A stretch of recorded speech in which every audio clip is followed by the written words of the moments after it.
बिजली, पानी और गैस से तंग आकर अजहर सदीक साहब रुक किया हाई कोर्ट का। सुनवाई होने की बजाय उल्टा जुर्माना आयद कर दिया गया। अब उस नाकाम रियासत को कह रहे हैं कोई कहे भी कुछ ना। अनस्केड्यूल लोड शेडिंग में तब आ गया, नीलम जिलम सरचार्ज लगा, तब महंगाई तब हुई में तब आ गया। मेरा घर बार क्यों ना बिक जाए, कर ले कितने जुर्माने करते।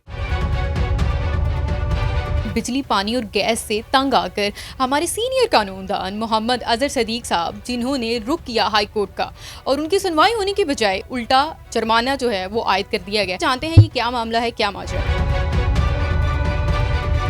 अल आदिल वल वकील हो, रब की सिफत है वकील होना। मेरी माँ ने कहा था वकालत में ना बेटा, कोई और शोबा ले ले। मैंने कहा क्यों? दोहरा एहतसाब होना है। अगर सिद्दीक डंडी मारेगा तो उसका भी एहतसाब है। दुनिया में हमारे पास कलम आ गया, मैं जो कुछ मर्जी कर दूं, आखिरत में भूल जाते हैं। अच्छा, मेरा कोई जाती शौक नहीं है। मैं मुआवनत के लिए तैयार था कि मैंने ये लिखा नहीं, किसने कहा, मैंने तो लिखा है। मैं आज नहीं, मैं इतनी दफ़ा लिख चुका हूँ। मेरा दफ्तर बड़े बड़े हैं फाइलों से। मैंने बहुत से इश्यूज मैं उठाता हूँ। अगर ये काम कर रहे होते तो मुझे क्या ज़रूरत है। लोड शेडिंग अदालतों की वजह से काम हुई, वरना क्या है एक आम आदमी बिलकता रह जाएगा। जुर्माना शुर्माना को नहीं, मैं चैलेंज करूंगा इसको। पूरी आवाम खड़ी है मेरे साथ। सूरह हदीद पढ़ने रब्बे पाक ने ना नबी अंबिया जो है ना वो पैगाम रसानी के लिए भेजे। लफ्ज़ ध्यान से सुनिएगा। और मिजान नाजिल की ताकि इंसाफ कायम करो। यहाँ जो गरीब है मेरे कौम के, बेचारा 40-50 हज़ार तनख्वाह लेता है, वो वकील कहाँ से करेगा। वापडा के दफ्तर में जाए ना, कभी आके लाइनें तो देखें हालत क्या है। डिस्ट्रीब्यूशन कंपनी ने प्रोरेटा की बेस पे बिल चार्ज करना शुरू किया, तब आ गया। अनस्केड्यूल लोड शेडिंग में तब आ गया। नीलम जिलम सरचार्ज लगा, तब रिपोर्टेड जजमेंट है मेरी। ये महंगाई तब हुई में तब आ गया। तब आके कानून बनवाए मैंने, यानी ऐसे नहीं है, कवानीन बनाए मेरी पिटीशन से।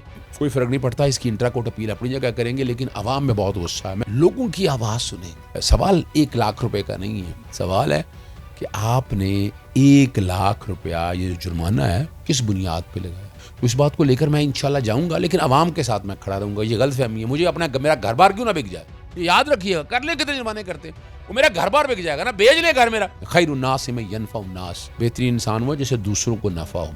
आपको जब जुर्माना कर दिया तो एक आम शख्स अगर जाएगा अदालत में तो फिर उसके साथ किस तरह का सलूक किया जाएगा। वो तो बेचारा वैसे भी इस वक्त अदालतों की हालत 26 से 27वीं तरमीम के बाद ऐसी होगी, आप परेशान हो जाएंगे सुन के। अब उन्होंने 3 काम ऐसे किए हैं कि जिससे बड़े मसाइल हो गए हैं। मैं कह रहा हूँ, मैं चीफ जस्टिस ऑफ पाकिस्तान को लिखा है, उन सबको लिखा है, खुदारा मत करे दरवाजे बंद।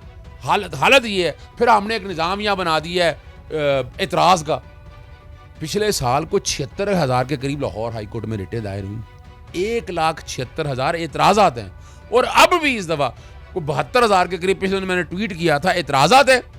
और कोई 32,000 के करीब को दरखास्तें दायर हुई हैं। उसमें से आधी तो वैसे डिसमिस होगी। आपके इस निज़ाम पे क्रेडिबिलिटी देखे तो आप परेशान हो जाएंगे सारी बातों को। ठीक है, आप लोगों ने डिस्पोजल ज़्यादा करनी है आपको, लेकिन आपने क्या किया, फिर वो एक बायोमेट्रिक का ड्रामा डाला। ड्रामा ही डालूंगा और मैं क्या कहूँगा। दोबारा एक आम आदमी की जुल्म ज़्यादती देखे तो क्यों पैसे दे 200 रुपया, किस बात का पैसा दे। उन चंद के लिए बायोमेट्रिक बना दे, नहीं तो इस्लामाबाद हाई कोर्ट से सीख लें।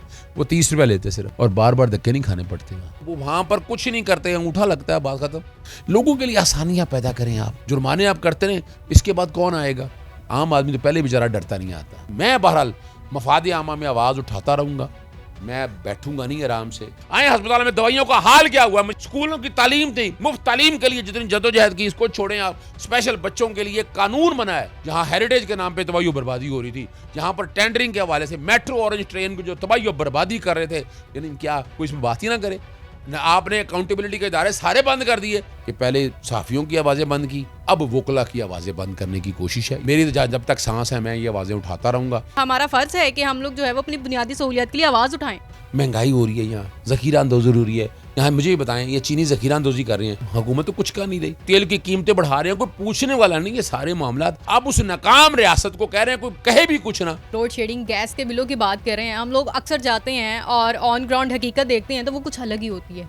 नीलम जिलम सरचार्ज मोहम्मद अजहर सिद्दीक जीता हुआ है, 100 अरब के करीब बचाया। अब इंसाफ सुकड़ गया है। यहाँ बुनियादी तौर पर इंसाफ के दरवाजे बंद किए जा रहे हैं। मेरे लिए तशवीश का बायस ये है, ये हमारे सियासतदान को सोचना है कि इंसाफ के दरवाजे मत बंद करें।